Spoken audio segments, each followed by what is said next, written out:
You're listening to Bet Big, Talk Loud. Talk Loud. With your host, Chris Hodge and JR. All right, welcome to the Bet Big, Talk Loud podcast for Friday, October 17th. Good to be with everyone. I am Chris Hodge. I got the one and only JR with me, who's doing a great job as always. Great football game last night. We'll talk about that in a moment. Not so great for you because the one team you like to root for in sports is Pittsburgh. The best. I don't root. I don't root. I mean, I grew up a Yankees fan. I grew up a Steelers fan. So there's just a little morsel of me that still. If there was a football team you want to see to win, it's Pittsburgh. Of course. Right. If it's a baseball team I want to see win. And I'm not from Pittsburgh. I just grew up with the Steel Curtain. And Nothing wrong with that. I had an infatuation with them at a very young age. And for whatever reason, it stuck with me. The memorabilia in my office, know, I've got signed Terry Bradshaw Great. stuff. Everything. It's awesome. One of your favorite moments is Santonio Holmes catching the... It definitely is, especially with the amount of money that I was able to have on that game. We have a great show planned. We've been, all week, actually for the 4 weeks that we've done this podcast, Brandy Roderick is coming on, former Playboy Playmate of the Year in 2001. She is now she actually starred and directed in the movie Wineville. She's doing another movie, which she'll talk about as well, but she's doing some great things, so we're so excited to have her coming on at the end of this, so make sure you keep it here for that. And let's get right to it, man. I've heard some crazy stuff going on, and I know this was about a week ago. We didn't get a chance to speak about it, but Pat Beverly saying, I don't know if it's the wine speaking. It was stupid. It was the wine speaking. I mean, right? No, I think it was more than the wine speaking. I think he was trying to get a piece of ass that night too. Who knows? I don't know if it's the wine speaking, but the Las Vegas Aces, this team could be the NBA team. Now, we know that's not true.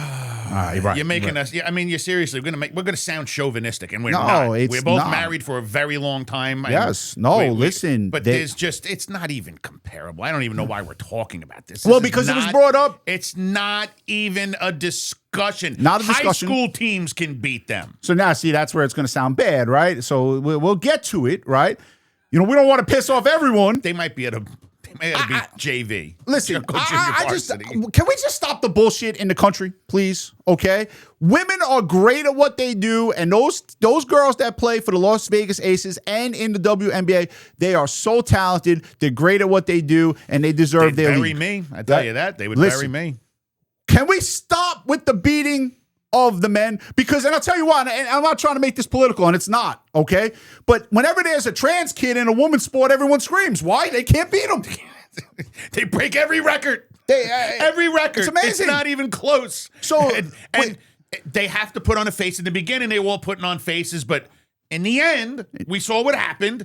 The girls, think about all those girls that had to go through it. It was a good 5 to 10 year span. And it's very rough. They were right. And now all these girls that took second and third, who didn't go on to get some of the accolades they probably should have gotten. Correct. Are being left in the dust because of a man who decided, I can't beat men.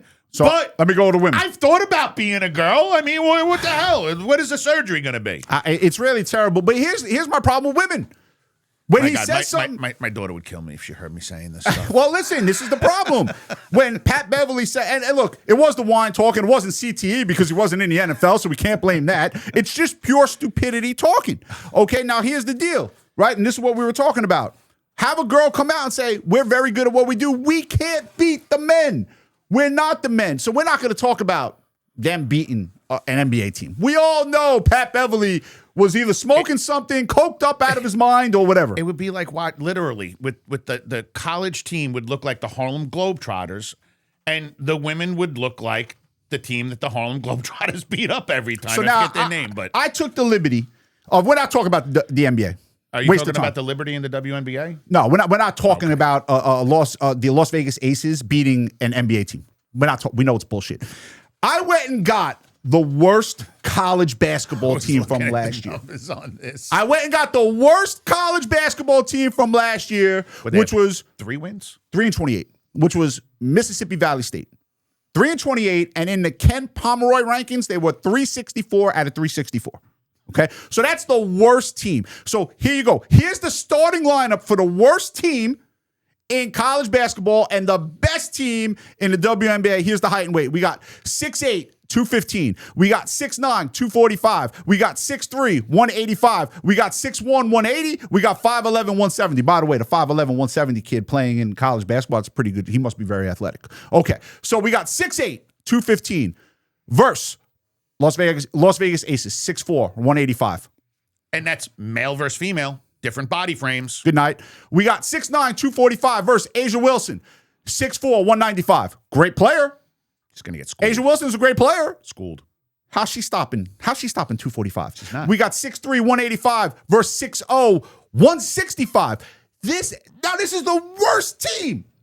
It's not even in close. college basketball. It's not even close. Not even close. I mean, in a full-length Can we game, stop? the women might put up, 38 to 45 points versus the men's 75 to 85. Let's talk about it from a gambling perspective. This is the Bet Big Talk Loud. I might pay to watch it. So let's be honest with each other. Let's say the Mississippi Valley State team was minus 30. 30. Minus so 30. You're going to say like 14 and a half? In minus 30. They should be so minus 30. That's 15 points a half. They both play, WNBA plays 40-minute games, 10-minute quarters, college basketball, 20-minute halves. So 40-minute games, right? I would bet my house with the dogs in it. Uh-oh. With the dogs in it. That means there's no chance. On Mississippi Valley State.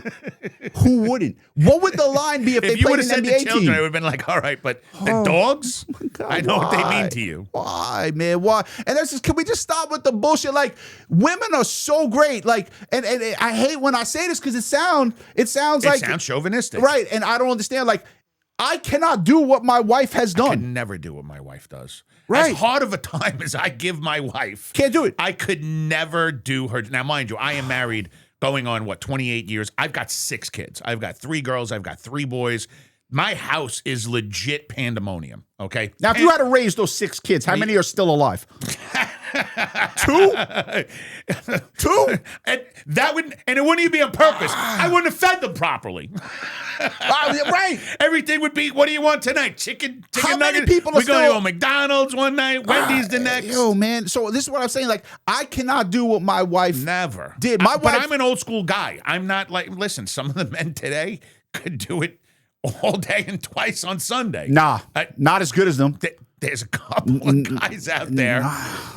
Not as good as them, man. How about the ones that entered women's sports? I mean, they still like. Look, I make this joke with my wife all the time, and I truly mean this. If my wife went down, every living thing in my house is gone 2 to 3 weeks later. Everything. The plants are dead instantly. I'm gone. Hell, she was at a wedding. I ate dog food on accident. My without wife her. gets infuriated with me because anytime she's ever threatened to leave, I'm like, what? You don't think I could hire a housekeeper? You think I can get a live-in chef to take care of all the meals? I mean, you're going to cost me a little more, but we'll be all right. Oh, my God. But So we had. You're so right.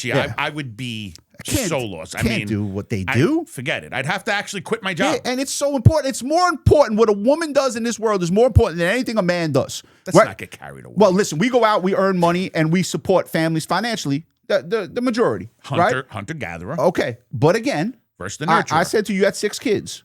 If your wife went out and worked and you were left to care for them, 4 of them are dead. You use big, nasty words. Dead. Dead is a 4-letter word. Dead. Gone. No, Finished, they're not buried dead. under the ground. They're not going to be as well off as they are now, but they're not going to be dead. I'm not killing my kids. Come on, just give me a little bit of credit. Just a tiny bit. Yeah. No. I hire the cook. I have the housekeeper living in. We'll be all right. We'll get by. I don't know what was going on with the NBA players or former NBA players. Pat Beverly said an asinine thing, and that is what it is. Then we got, and I'm going to say it, all right, and this is going to, I don't know, man. And we got the biggest bitch in the history of bitches, LeBron James, right? And again, this freaking guy, man, this guy goes on a podcast. I want to love him. I really did. When he came into the league, what was it, 132 years ago? I wanted to love him. And again, when you say this about this guy, all the LeBron people go crazy. The guy is a great basketball player. Incredible. Can't say it enough. But this guy is so full of shit, it's scary. And everyone knows it. Everyone says here's Bron being Bron again, the biggest flopper of all time. Does he know he's as stupid as he is, do you think? I mean, does he do it because it's his brand? Some of the stuff I'm that starting this to guy think it's says. a marketing ploy, and that he's really more genius. So this than guy, we're giving him, the stupid credit. this for. guy, and I'm not debating whether he worked hard or not. I'm sure LeBron James he works works his very ass hard. off. He works, yeah, right. I would but say he goes, everybody wants the conditioning. glitz and the glamour. No one wants to put the hard work in. And I'm sitting there like, wait a second.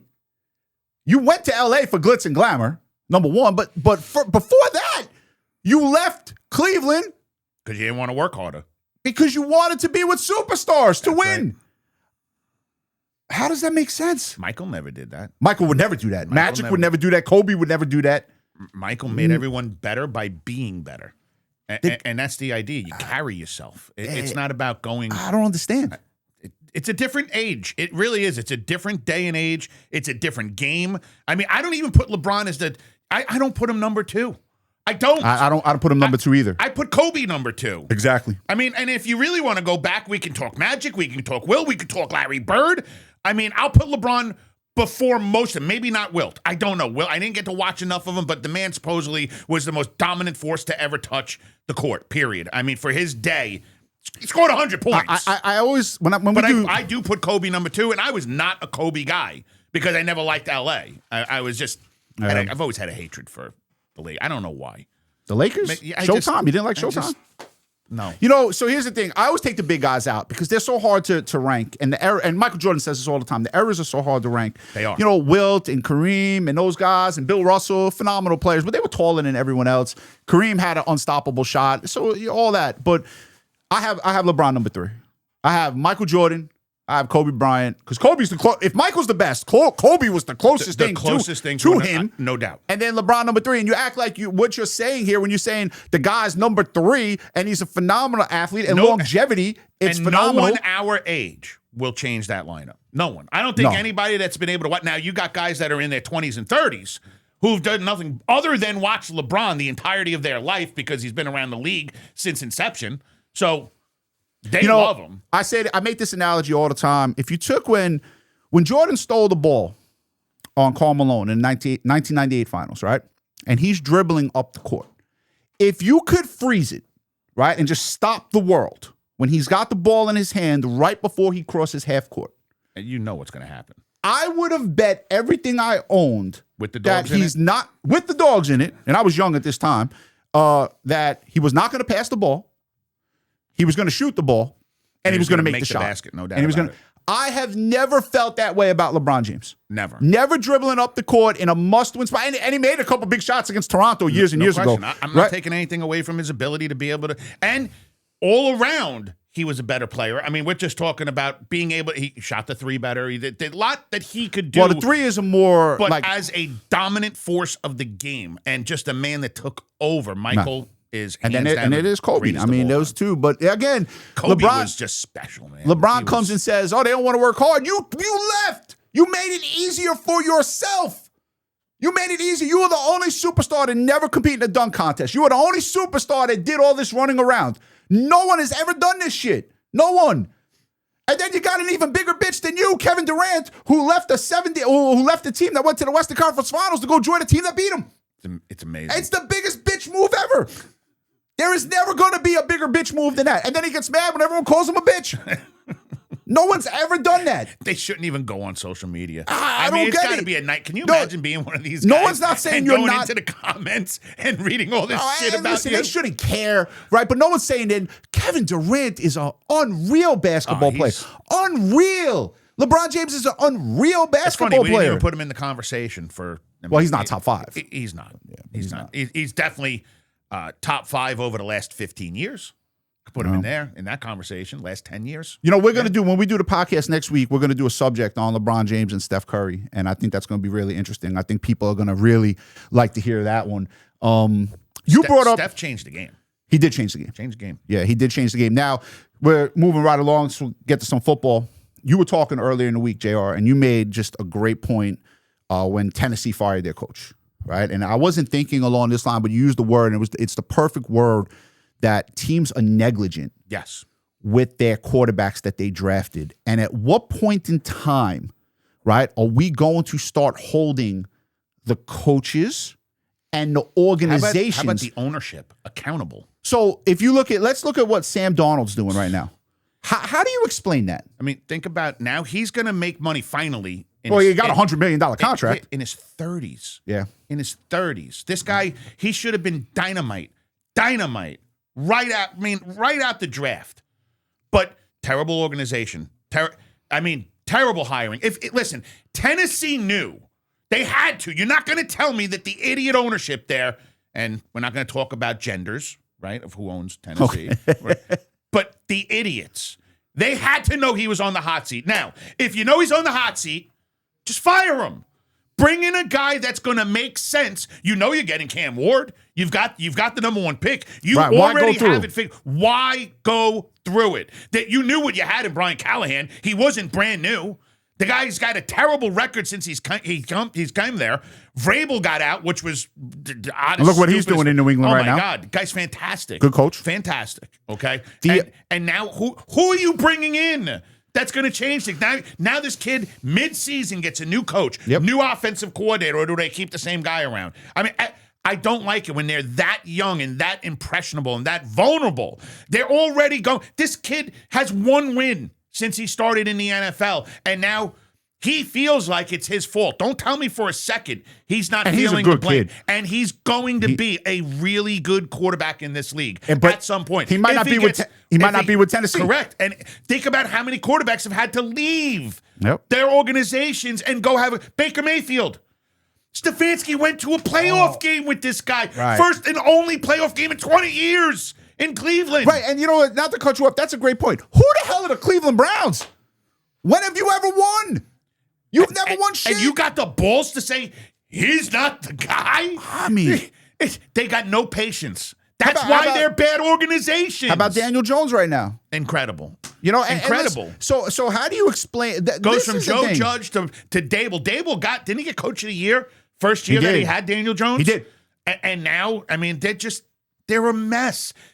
And you know, even these coaches will leave these shitty teams. I'm going to stop myself from cursing. No, that's fine. They are what they are. And go on to do something great. So if you look at Bill Parcells. If I was a quarterback coming out and I thought the Jets were going to draft me, I'm not. I'm staying in. Give me my NIL money. You're pulling the old Peyton Manning. I'm not going to the Jets. Why? Everyone who goes there dies.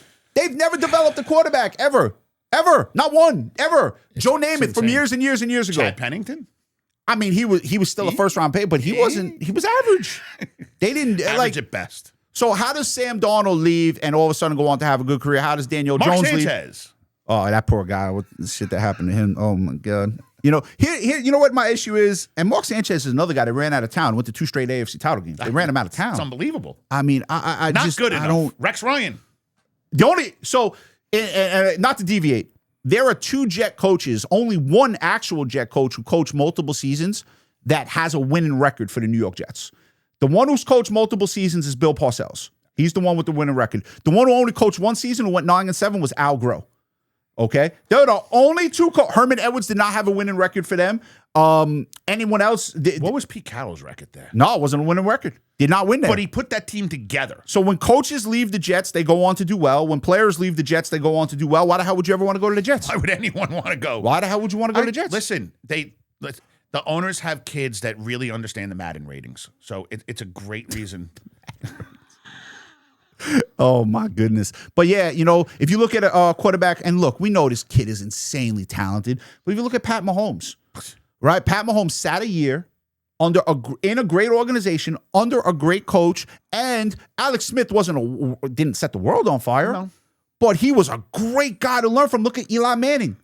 He learned from Kurt Warner. He sat the first 9 or 10 games. He learned from Kurt Warner. There's so many quarterbacks that sat Peyton and Manning learned. Started. He went right away and had a bad rookie year. Horrifically bad. Yeah, So, I think 1 or 2 wins. Go look at Matthew Stafford's first 2 seasons in the league. Terrible. Awful. And he's one of the greatest quarterbacks you can find right now. No doubt. So what they're doing, you use the right word. Jared Goff. Another one. Yeah. They ran him out of LA. Ran him out. Ran him out. And what's he doing? He's having just phenomenal numbers. You know what the phenomenal thing is? Numbers in Detroit. Quarterbacks need like 4 or 5 years.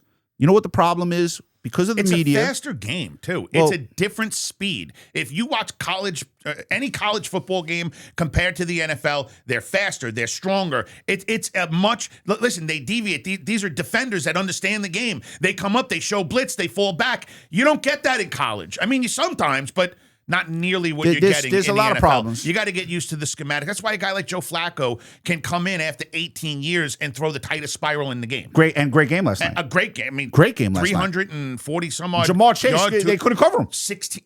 It's like, how do you not triple team him at that point? 16 then catches. Dan Higgins is going to beat 16 you. catches. So there was a play in that game. I don't know who Flacco threw the ball to, but it was the seam down the middle where the safety jumped Jamar Chase on the in route. He jumped him, and the tight end ran right by him.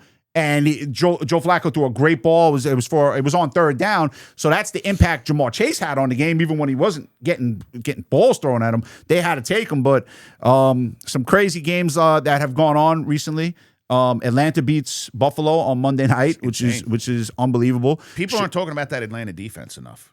Are they the number one defense in the league right now? Very, very, very good defense. How about Chicago going and beat Washington? How about Seattle? Their defense. Great. And Sam Darnold winning games. Again. And they're not even doing it on offense. They're doing it on defense. Absolutely. Jacksonville Jaguars, most takeaways of any team through 6 games, period. Well, I mean, they went 13 through 4 games. So we'll get to free picks because Brandy is coming on in a few moments. I'm going back to cheating. Oh, come on. I'm going back to cheating. Why do I have to give out when we do? Now, mind you, last week when I gave out the Colts, it was supposed to be Kyler Murray. I didn't know they were bringing Joe Montana into the game with Jacoby Brissett. And I gave it backup, man. At 6.5. Now, I'm going to admit, I actually not only lost that game here on the podcast, but I upgraded it to. I know. I used it for my clients. I don't ever do that. Well, I did it because when I saw that there was not going to be any Kyler Murray and they were going on the I thought it was a great situation. And with the line movement the way that it went and the amount of money that was coming in on the favorite, I thought they were going to blow him out of the water. I really did. And when you say that, you're often right more times than you're wrong. Way more times. But people need to understand this, right? So and a lot of you don't. When we do Sports Investors Daily, that's done every Saturday and Sunday morning, right? When we do this podcast, this is Friday. So we're giving you games for the weekend. Things change. So in that situation with Indianapolis, when you were doing this podcast, that was not going to be one of our big games. Man, but it had over the next 48 hours. Even though I lost it, I would do it again. Yeah. I mean, it was the right matchup, but I'm gonna. So when I say I'm gonna cheat, right? I do Sports Investors Daily, and we give out something called the false favorite, which is on fire. The false favorites have been great. Last week, for everyone who listened to Sports Investors Daily on Saturday, are you going to use the false favorite right now? I am. No. You're not allowing me to. No, you're not allowed to. You're not allowing me to use the false favorite. Absolutely not. You're not giving it to the masses like this. And not only that, you're not getting a free W. This guy has a $500 player since August of 2024 till now. If you bet every one of those false favorites, you're up over $34,000. 36. You're not allowed to use it. It's off the table. I have it right on. No, it's not. Mr. Producer, can you cross that out, please? No. All right. So now I'm on the spot. All right, here we go. Let's go. This one he's going to win because I'm putting him on the spot. This is the one he's going to win. Watch. Let's go with the over. The over in the Washington State-Virginia game. Washington State's in a tough spot. Now, they played well. Total in college football. Yeah, I'm not allowed to do that either. 175 game sides. I'm not allowed to do that. So I'm not allowed to use the false favorite. You could use it. Just why? But go ahead. You put me on the spot. I was going to go with the false favorite here. No. Okay, fine. Fair enough. You call him. No problem. Over in Washington State, who just had to go to Ole Miss, and they played well at Ole Miss. They played well in that game, but Ole Miss was looking ahead to Georgia. Now they got to go back to Virginia, who's off a bye, and Virginia's got a really good offense. They got some really good wide receivers there. When Washington State tends to play on the road in big spots, even though this did not happen last week with Ole Miss, they tend to give up points. Sure. I think Virginia's going to put a bunch of points on them, and I think Washington State can score as well. So now listen, I want you guys to understand. I basically did that off knowledge of Wednesday and Thursday when I was researching. That was not going to be the free pick. The free pick that I was going to give out. Give out your one in the NFL. Oh, you're going on a Monday night game. So what? Oh my God. What does that have to do? By the way, it's 2 Monday night games. Have fun. What are they doing Let's with this win. shit, by the way? Why do they keep putting it? I So know people parlay. and they don't want to get in the way of Major League Baseball or whatever. It just So people parlay. Yeah, give out the free pick. Go ahead. You want a winner? Go ahead. Right. I always love a winner. This is an easy one. Detroit Lions at home taking on, we just talked about Baker Mayfield, Tampa Bay Buccaneers. Bucks been playing great football. Most of it's been getting done at home. They have to come from behind in just about every game. Baker Mayfield is in the MVP conversation. That's all going to come tumbling down when they go to the Dome. They're playing on the turf. And, I mean, look, you got to score a lot of points, and I know Tampa Bay can. They're not going to be able to keep up with Detroit. Tampa Bay's secondary has been depleted. Teams are putting numbers up on the board against them. That's not been the problem. It's been stopping Tampa Bay. And that Detroit defense is seriously good. They will get after Baker Mayfield. They will slow him down. He's not going to be able to get out of the pocket and run the way that he has. I'm telling you right now, I don't like it. I love the Detroit Lions. Lay the points. Do it before it goes to -7. It's at 6.5 right now. And here's the thing. Public's betting Tampa Bay in this game, but the line's going up. It's a reverse line movement on top of it. I'm telling you, lay the points. Detroit steamrolls Tampa Bay. All right, so we're going to have Brandy Roderick coming on in just a moment. Please don't say anything. Extremely beautiful lady coming on. Just we don't salutations. Need, we don't need his. We don't need anyone coming to find me with a pitchfork so keep it right here for Brandy Roderick. Free pick for me over Virginia, Washington State for JR. He went with Detroit on Monday night. Again, keep it right here. Brandy Roderick coming up. All right, welcome back to the Bet Big, Talk Loud podcast. I have the one and the only Brandy Roderick joining me, former Playboy Playmate of the Year in 2001. But she does so much more than that. So, Brandy, thank you for hopping on. I know we're doing Girls That Gamble Live together. We'll get to that in a moment. But thank you so much for coming on. Absolutely. I'm excited to be here with you. Awesome. And I know my wife and I just watched on Wednesday night Wineville. I know you're so proud of that. Starred, directed, produced it. A horror thriller. That's a really interesting movie. I thought it was great. What was the experience like filming a movie like that? You know, it was really awesome because I got to actually work with my son. He played my son in the movie, my real son in real life. So that was actually a lot of fun. It was kind of a dream come true. But, you know, it's tough being, you know, wearing all the hats and directing and producing and starring and, you know, running around, putting out fires while also trying to be in character, you know.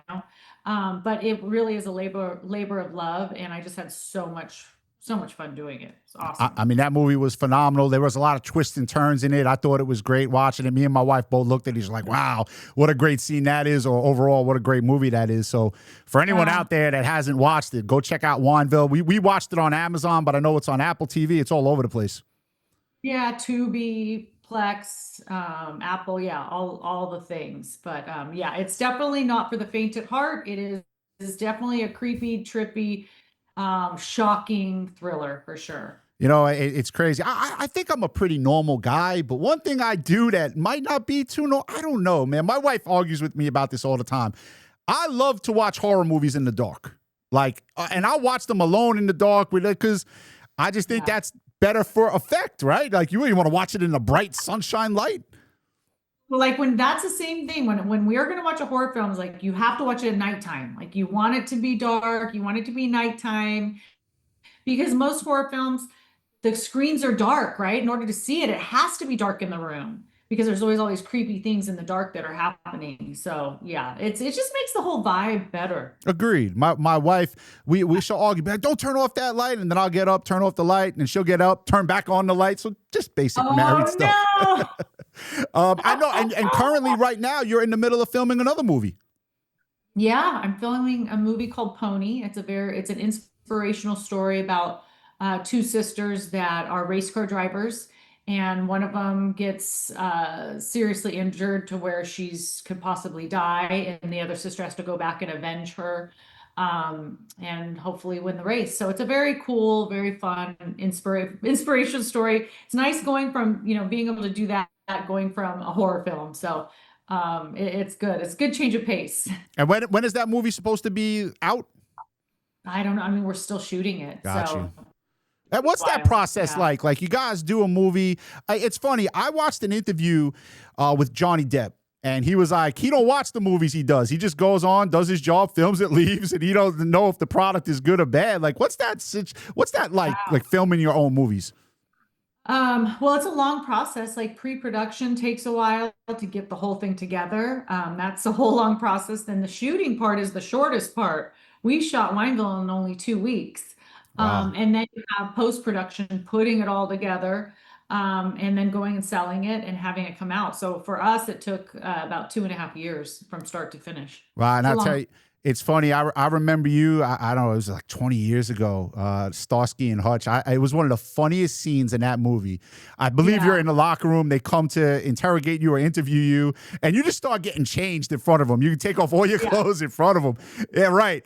And Owen Wilson and Ben Stiller. Like they gave like every man's response. Like they came with like a serious question.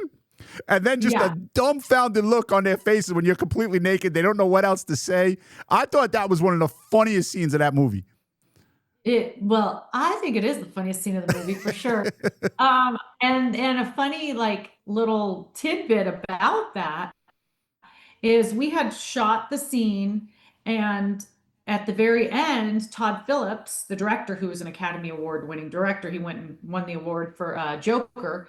But anyway, he comes up and he talks to the guys, and then they come back and he goes, okay, we got to do it one more time. And we start doing the scene, and they just go off on their own tangent, start improving, unbeknownst to me. I had no idea they were going to do this. They start asking me all these questions. And they asked me, how much do you weigh? Right. And you I'm like, said something like, does that matter? And Ben Stiller's like, of and course then- it matters. yes. And what sign are you? And I like start asking, what does this have to do anything with anything? And Owen Wilson goes, has everything to do with anything. Just answer the question, ma'am. So all this whole thing was totally improv. And that's the scene they ended up using for the movie. So it wasn't even the scripted scene that we did. It was the last scene when he said, go off and improv. Don't tell Brandy, just do it. And so everything was all just fun, natural reactions. That's what makes it so great. Like I've been with my wife for 27 years, right? Like if she just thought, I could be angry with her, happy with her, it doesn't matter. If I'm talking to her and she just starts taking off her clothes in front of me, like I instantly stop. And that's my wife of 27 years. Like that's the funniest scene. Because guys get dumb with boobs, right? I'm still. It's like stupidometer or something. It's like. Listen, my wife to this day, man, when she wants something, I little cleavage, and I'm like, oh, what'd you say you want? Okay, there you go. Go use the credit card. It's all good. Well, smart lady. Absolutely. Now, you and I, how we come to know each other and got together, girlsthatgamble.live, something that I believe in, something that you believe in. You guys have been doing a great job. Last Saturday, you went 3-1 with the free picks or 3-1 with the total picks. And I think you've had, of the 8 Saturdays so far, I think you guys have won 7 of the 8 Saturdays. So you guys are really, really doing a great job over there. So tell me why you decided. I know what my reasons were to get involved, but tell me what your reasons were to get involved with girlsthatgamble.live. I've always been involved in sports to some aspect, even just growing up. I've always been into sports. I was married to an NFL player, and we really got involved in a lot of sporting things. And so it's really been a part of my life, and I love it so much. Like I love football. And I know a lot of pretty girls, right? And there's something about, sports and playmates or pretty girls, they just kind of go hand in hand. And I have a group of girls that are really smart, right? And wanted to combine the two together, being, with smart girls and the gambling. Can we say gambling? Is that sure? Even? Yeah, it's okay, all right. It's not taboo anymore. Sure. Okay, yeah, it used to be kind of taboo, but anyway, so just putting those things together, I think it's just been a lot of fun, and I think that the guys like it and they appreciate. I hate to say it, I don't mean to be down on you, but I think they appreciate this stuff coming from a pretty girl as opposed to some hairy guy. I don't know. They don't want to see me. I hope my wife wants to see me, but they don't want to see me, man. They want to see you guys. Jessica Hall was on last week. Jessica Hall did a great interview, and for whatever the reason, the video didn't click over, so we just had to put a picture up of her. And guys were writing into us like, man, that girl is so pretty. When Allison came on, Allison Jordan, she did a great job. Obviously, Chanel Maxwell, you guys are doing a really great job. But please don't take this offensively. It's not an offensive thing. You guys are really educated when it comes to sports. Thank you. That was the thing that surprised me the most. Wait, why did you have to say when it comes to sports? Because you stopped with you guys are really educated. Right. When it comes. sports. Oh, yeah, No, you know, I'm just giving you a hard time. I'm no, teasing you. that's great. I'm like, man, these girls, and I said it on one of the podcasts, I'm like, they could really talk guys under the table when it comes to some gambling stuff, which honestly, Brandy, that did surprise me. Yeah. Oh, well, okay, that's fine. I mean, it's not the first time that, my intelligence has surprised somebody. No, your intelligence with sports, not your intelligence With sports. Hey, Yes, listen, thank you. you're in movies. You're doing stuff that I couldn't even imagine doing. So, man, we know how intelligent you are. But no, that was all of you, man. When Chanel came on and did the podcast, she starts bringing things up, and I'm like, holy smoke, she's talking about the NHL. I'm like, there's guys out there that don't know about this stuff. So it's been a pleasure getting to know you guys like that. Oh, thank you. It's been a lot of fun, definitely. How I know you're involved with so many other projects. There any you want to talk to us about? Because you're like I said, you're so talented. You're doing so many different things right now. Any you want to bring up for everyone listening right now? No, I'm just constantly always working on shows or movies, and really just focusing on Pony right now. I'm leaving again next week to go back to the East Coast to finish it. So that is my latest project, besides, of course, Girls That Gamble, which I do on a weekly basis, and have so much fun doing that. There's one question I do have to ask. Now this goes back to my teenage years, and I spoke about this with Jessica. You dated Hugh Hefner, right? Yeah. So to a teenage boy, like this guy Hugh Hefner, boy, this guy's doing it right. Like when you're a teenage kid, and that's what I was when around that time. What was that experience like of dating Hugh?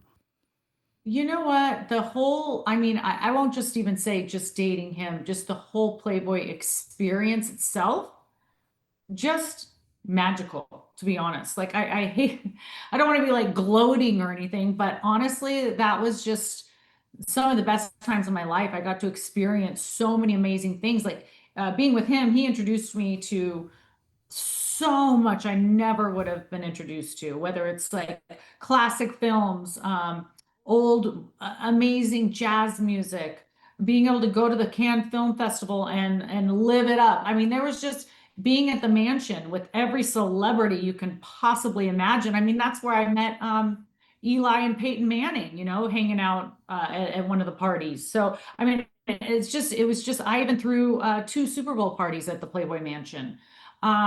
It's been just a dream, a real dream to be a part of Playboy. Yeah, and look, Playboy Playmate of the Year, that's like winning a Heisman Trophy. There's not too many of those walking around. There's only like 50 or 60 girls that have ever done that.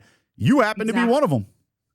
Thank you. Yes, I am one of the 50 or 60. So that's a complete honor, and it's the thing that just keeps giving. It's been great. Jessica last week was speaking about the parties and, different time, obviously, what we live in now, everyone has a video camera in their hand with these cell phones.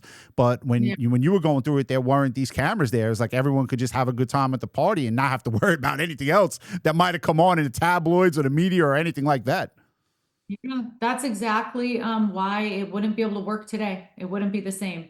If they tried to recreate it, they wouldn't be able to, because that's the thing. It's like you wouldn't get the Leonardo DiCaprio's and George Clooney's and Jim Carrey's and Gwyneth Paltrow's of the world today like you could back then, because they were able to just be themselves and hang out and dance and go in the grotto or have a cocktail and talk to whoever they want to talk to and not have to be bugged. So now it's a totally different day and age. I feel so lucky and blessed that I was a part of it, back in the day before all of that crap. Yeah, and sometimes even for me, and I'm not like at that type of level in terms of celebrity, but with my business and the games that I have to pick and the customers I have to deal with, sometimes I just want to go and unwind. But my unwind now is lay on my couch where I know no one's filming me unless I throw something at a TV and one of my kids record me and throw that on the internet. But I'm just trying to lay back, man. It's a good. Back then, they were able to go and just unwind and like you just said, be themselves. Yep, exactly. So it was a cool era, and I'm hoping that we're bringing it back, because one thing that I guess I should have mentioned, which I didn't, is I am part of. I'm working for Playboy right now, and we're bringing back Playboy. So the magazine's coming back. That's great. And we're out there searching for the next Playmate. In fact, if people go to my Instagram and click on the link in my bio, they can sign up to try out to be a Playmate. And I am now, the new Hugh Hefner. I get to be one of the judges. There's 4 of us. And we're picking the new Playmates, and we're bringing back the magazine. And, now that kind of the whole, I don't want to sound negative, but like now that kind of the whole Me Too era is kind of shifted and we're kind of out of that, kind of getting back to some normalcy.